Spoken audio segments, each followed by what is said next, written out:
পরীক্ষা এমন একটা শব্দ যেটা শুনে সংসারের বেশিরভাগ মানুষই ভয়ভীত হয়ে পড়েন।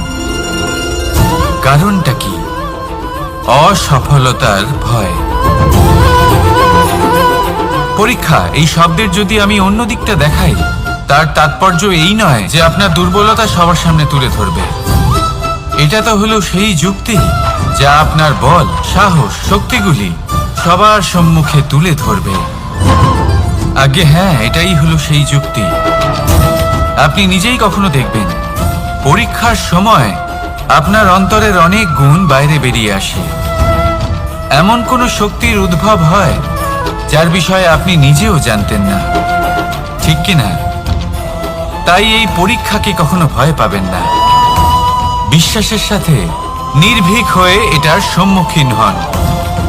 দিনের শেষে এই পরীক্ষা শুধুই আপনাকে উজ্জ্বল করবে, আপনাকে আরো শ্রেষ্ঠ করে তুলবে। তাহলে আসুন আমার সাথে ভালোবেসে বলুন, রাধা রাধা। ভগবান আর ভুল, এই দুই একই অক্ষর দিয়ে শুরু হয়।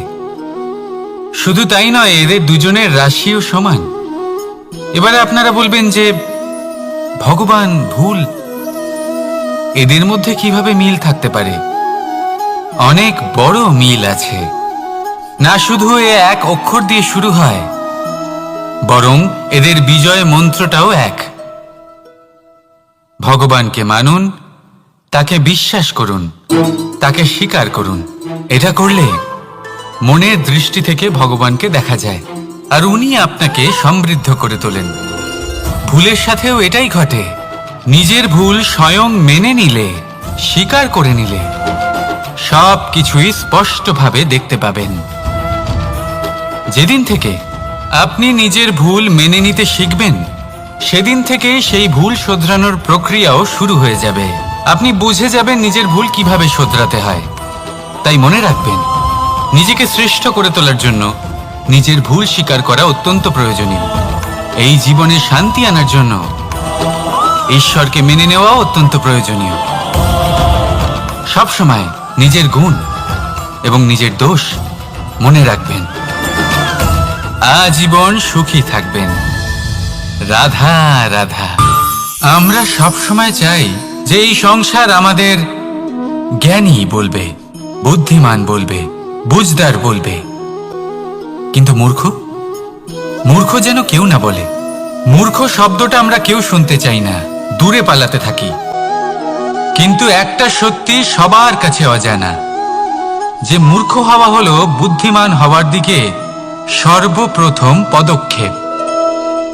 আপনি যত খুশি দিগ্গজ জ্ঞানী মানুষদের সাথে আলাপ করুন, যত ইচ্ছে কথা বলুন, যতই জ্ঞানের কথা আলোচনা করুন, অভিজ্ঞতা মূর্খ হবার পরেই পাওয়া যায়, তাই নয় কি? মূর্খ হবার পরে আপনি এটা বুঝতে পারবেন যে কি করা উচিত নয়। জ্ঞানী ব্যক্তি আপনাকে এটা বলবেন যে কি করা উচিত। আর এই সংসারে কি করা উচিত তার থেকেও অনেক বড় জ্ঞান হলো কি করা উচিত নয়। সেই জন্য সব সময় মনে রাখবেন, আপনার করা কিছু ভুল, আপনাকে যদি কেউ মূর্খ বানিয়ে থাকে, ছল চাতুরি করে থাকে, তাহলে কোনো ব্যাপার নয়। এটা শেষ পর্যন্ত আপনাকে আরো বুদ্ধিমান করে তুলবে।